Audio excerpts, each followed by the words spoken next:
Good evening friends. So today we are going to discuss about new chapter of class 7, that is composition and structure of the atmosphere. So do you know? Yes, of course you know कि हमारे अर्थ पे क्या है, life possible है, हमारे solar system में और किसी प्लेनेट पे लाइफ पॉसिबल नहीं है. आपको पता है क्यों? Yes, due to surrounding of different type of gases. तो हमारे जो एटमॉस्फेयर में अलग अलग तरह की गैसेस हमारे आसपास हैं. ठीक है, इन्हीं गैसेस के कंपोजिशन को, इन्हीं गैसेस के ग्रुप को जो हमारे आसपास कवर किए हुए हैं अर्थ को, उसको बोलते हैं एटमॉस्फेयर. ठीक है, सो एटमॉस्फेयर क्या है? Atmosphere it is a blanket of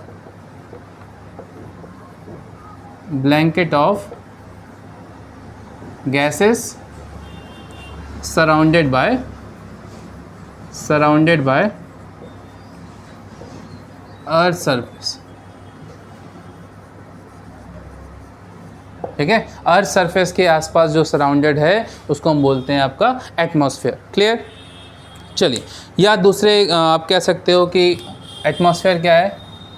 atmosphere is a group of different gases that covered our earth surface. तो आप कुछ भी लिख सकते हैं अपने हिसाब से. तो एक तरह से आप समझ लीजिए कि क्या है, अर्थ के चारों तरफ क्या है, जो गैसेस का ग्रुप है वो उसको क्या बोलते हैं? हम एटमॉस्फेयर बोलते हैं. और इसी गैसेस की वजह से क्या है, लाइफ पॉसिबल है अर्थ पे. ठीक है, अब बात कर लेते हैं इसके कंपोजिशन की. कंपोजिशन मीन्स कौन कौन से गैसेस हैं. ठीक है, मेन जो है आपके कौन कौन से गैसेस हैं, उसकी इंपॉर्टेंस क्या है. तो कंपोजिशन में जो सबसे बड़ी गैस है, सबसे ज़्यादा गैस है, that is nitrogen. Okay, so nitrogen कितना परसेंट है total? 78%. So 78% of the atmosphere is covered with nitrogen gas. Clear? So it helps, nitrogen की क्या इंपॉर्टेंस है? It helps for growing of plant and animal. Plant और animal के growth में क्या करती है? हेल्प करती है nitrogen gas. Okay, next is oxygen. दूसरी सबसे बड़ी जो कंपोजिशन है एटमॉस्फेयर की वो क्या है? Oxygen 21%.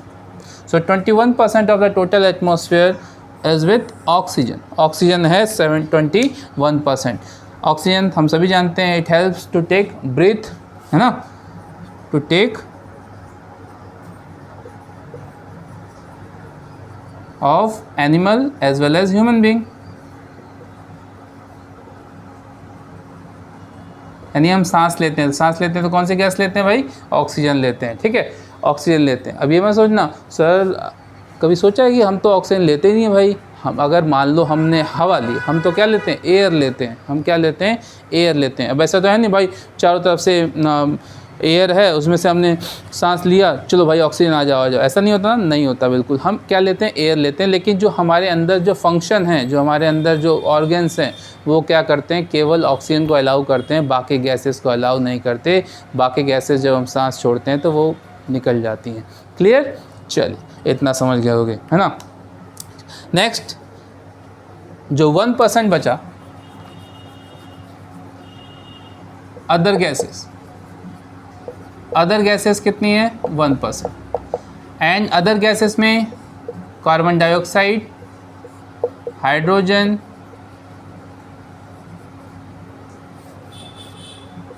Helium,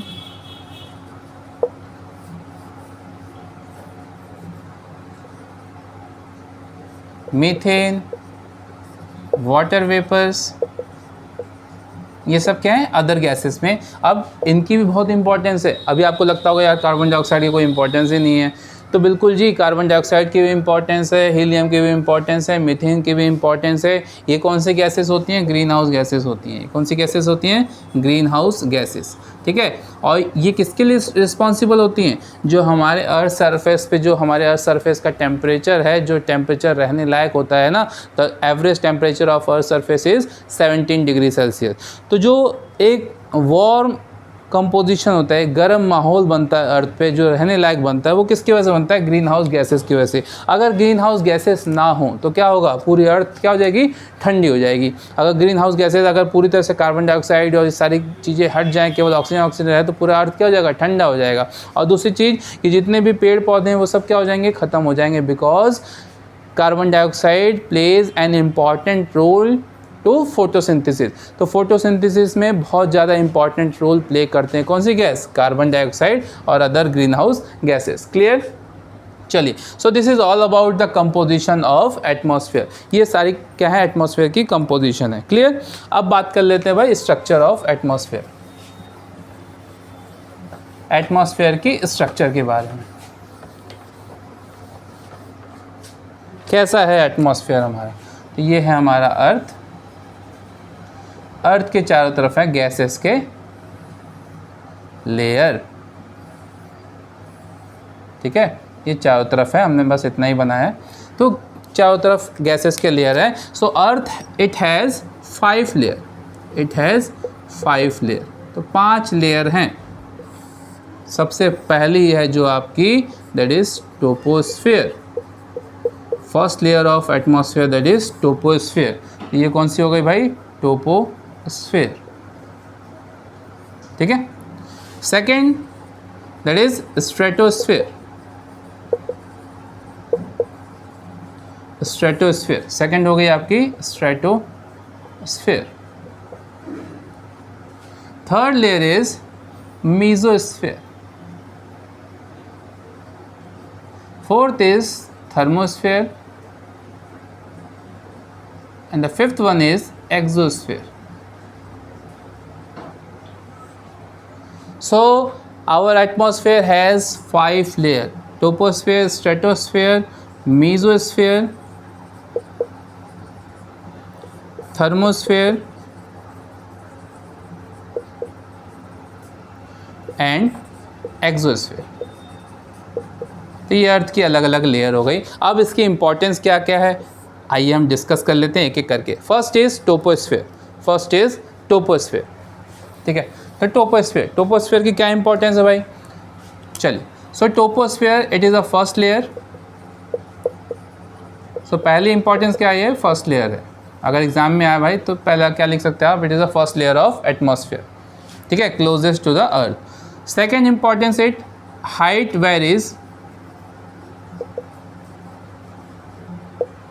from 8 to 18 kilometre.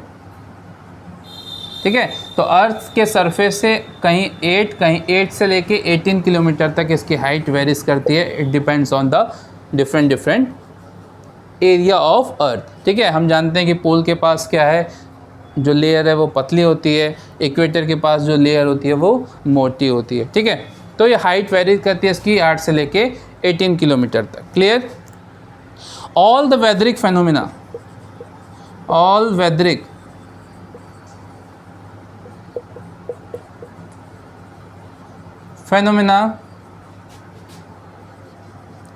takes place in this layer। इस लेयर में जितने भी वेदरिक फिनोमिना होती हैं, like formation of cloud, thunderstorm, है ना, रेन।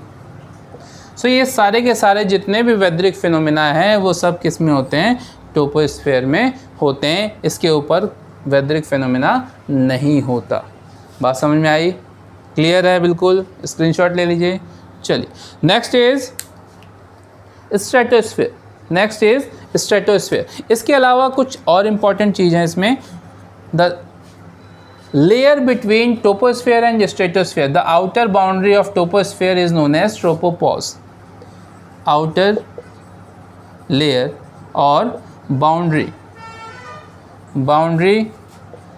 किसके बीच में? Troposphere and stratosphere is known as tropopause।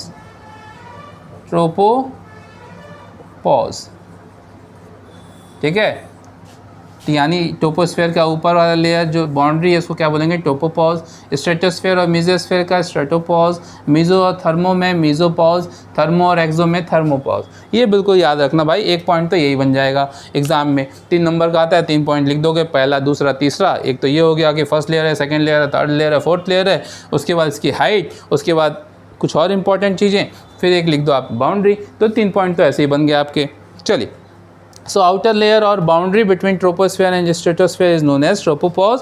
और व्हेन वी अटेन हाइट, जब हम हाइट पे जाते हैं, ऊपर की तरफ जाते हैं, तो हमारा क्या होता है, टेम्परेचर जो होता है एटमॉस्फेयर का वो कम होते जाता है due to presence of green house gas. Surface के आसपास ग्रीन हाउस गैसेस बहुत ज़्यादा रहती हैं, इसकी वजह से नीचे टेम्परेचर ज़्यादा होता है। जैसे जैसे हम ऊपर जाते हैं हाइट पे, टेम्परेचर कम होने लगता है।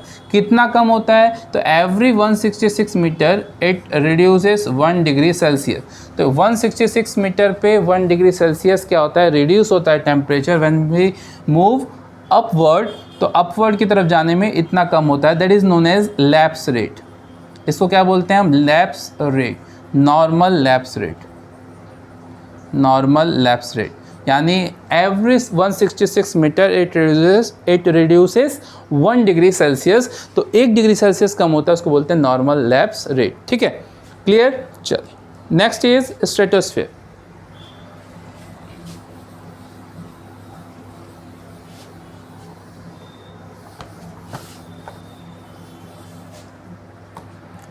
Next is stratosphere.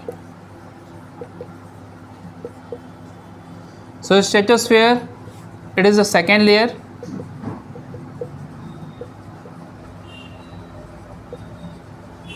Second layer of our surface.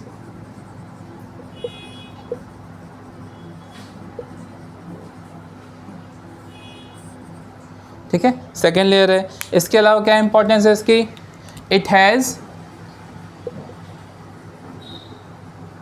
it has ozone gas in the upper part of stratosphere। ठीक है, तो स्ट्रेटोस्फेयर के अपर पार्ट में कौन सी गैस होती है, ओजोन गैस O3। और आप जानते हो ओजोन गैस किसके लिए इंपॉर्टेंट है भाई, हाँ, जो सन की तरफ से अल्ट्रावायलेट रेज आती हैं उनको क्या करती है, एब्जॉर्व कर लेती है। तो अर्थ को प्रोटेक्ट करती है किससे, अल्ट्रावायलेट रेज से, यूवी रेज से प्रोटेक्ट करती है। It protect from UV rays, कौन सी, ओजोन गैस। ठीक है, that's why it is also known as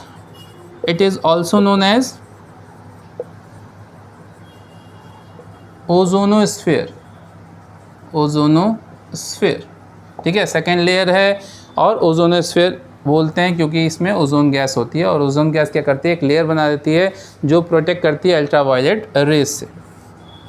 ठीक है, और हम उस गैस को क्या कर रहे हैं भाई, धीरे धीरे ख़त्म करते जा रहे हैं। तो जिस थाली में खा रहे हैं उसी में छेद कर रहे हैं, जो हमको बचा रहा है उसी को हम क्या कर रहे हैं, ख़त्म कर रहे हैं। ओजोन गैस धीरे धीरे क्या हो रही है, ख़त्म हो रही है। किसकी वजह से, हाँ बिल्कुल, जो आपके CFC गैस हैं, जो आपके एयरप्लेन से जो गैस निकलती है, जो आपके व्हीकल से गैस निकलती है, धीरे धीरे क्या कर रहा है, ओजोन गैस को ख़त्म कर रहा है, ओजोन होल बना रहा है। ठीक है, उसी को क्या बोलते हैं, ओजोन होल। यानी जिस जगह से ओजोन की लेयर ख़त्म हो रही है उस एरिया को हम बोलते हैं ozone hole.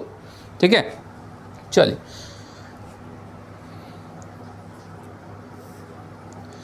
And airplane flies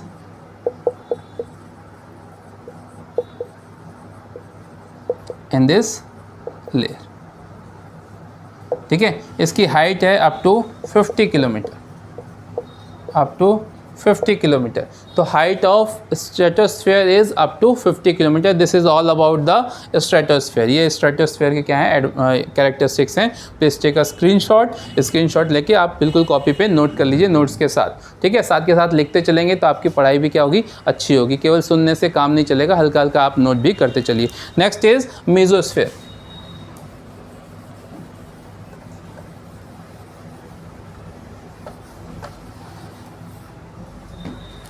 Next is mesosphere.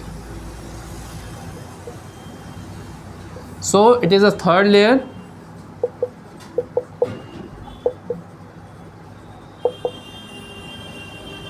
Third layer of atmosphere.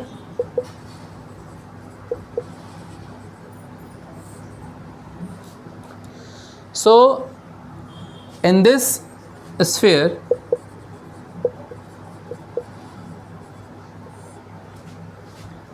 meteors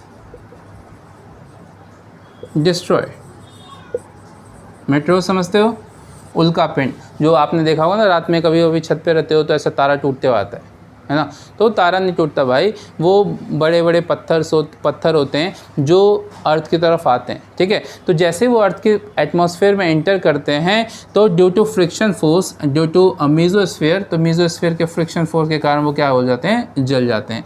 तो एक तरह से ये जो स्फीयर है वो अर्थ को प्रोटेक्ट करता है मेटेरियोस से। तो मेटेरियोस गिरने से पहले क्या हो जाता है, बर्न हो जाते हैं। इसीलिए हमको रात में ऐसा लगता है कि तारा क्या हो रहा है, टूट रहा है, लेकिन वो तारा नहीं टूटता है। क्लियर। चल, height up to the height of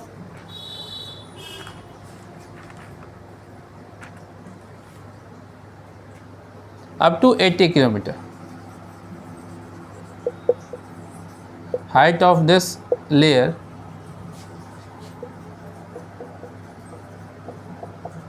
up to 80 kilometre, 80 kilometre तक इसकी हाइट होती है। क्लियर। चलिए नेक्स्ट इज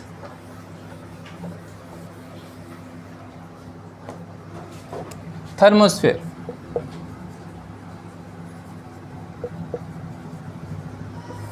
सो थर्मोस्फेयर क्या है, फोर्थ लेयर है, it is the fourth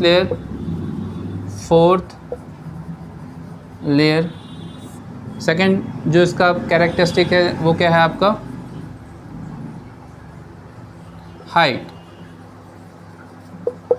height of this layer up to 500 kilometre, 500 kilometre, ठीक है, 500 किलोमीटर। दूसरी इंपॉर्टेंट चीज़ यहाँ पे क्या होता है, कुछ गैसेस के प्रेजेंस है, कुछ एयर की प्रेजेंस है, हल्की फुल्की एयर की प्रेजेंस है।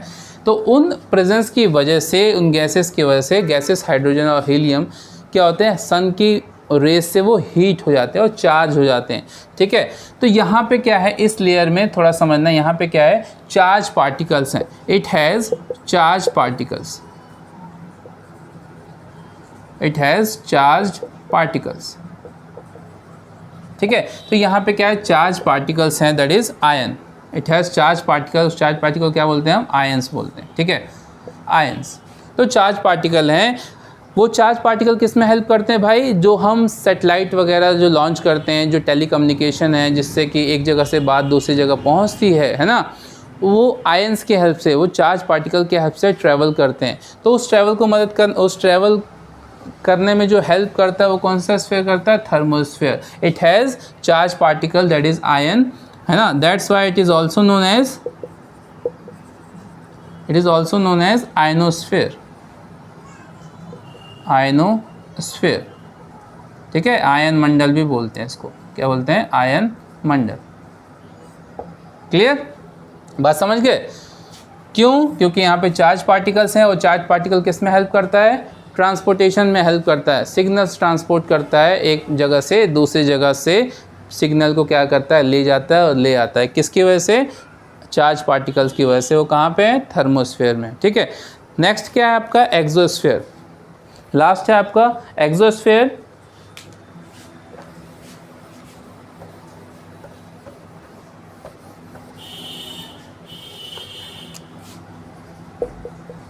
एक्सोस्फेयर इसकी बहुत ज़्यादा इंपॉर्टेंस नहीं है। So exosphere it is a fifth layer,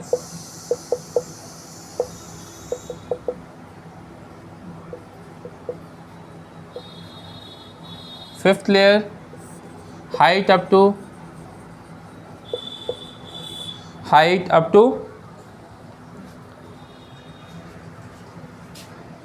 1600 kilometer, 1600 kilometer. It has extreme high temperature, extreme high temperature, बहुत ज़्यादा टेम्परेचर होता है, ठीक है। बहुत ज़्यादा टेम्परेचर क्यों, क्योंकि excess of hydrogen and helium, hydrogen and helium. तो तो हाइड्रोजन और हीलियम गैस की वजह से यहाँ का टेम्परेचर बहुत एक्सेस होता है, कितना 400 degree Celsius,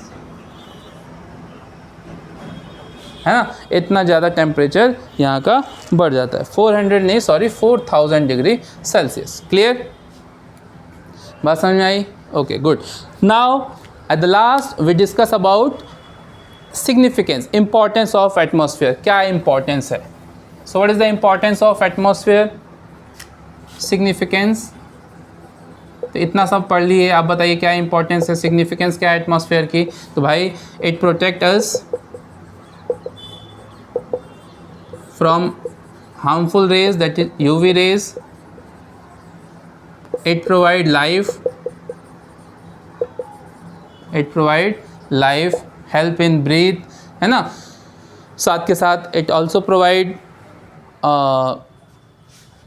ions, it also provide all the weatheric phenomena.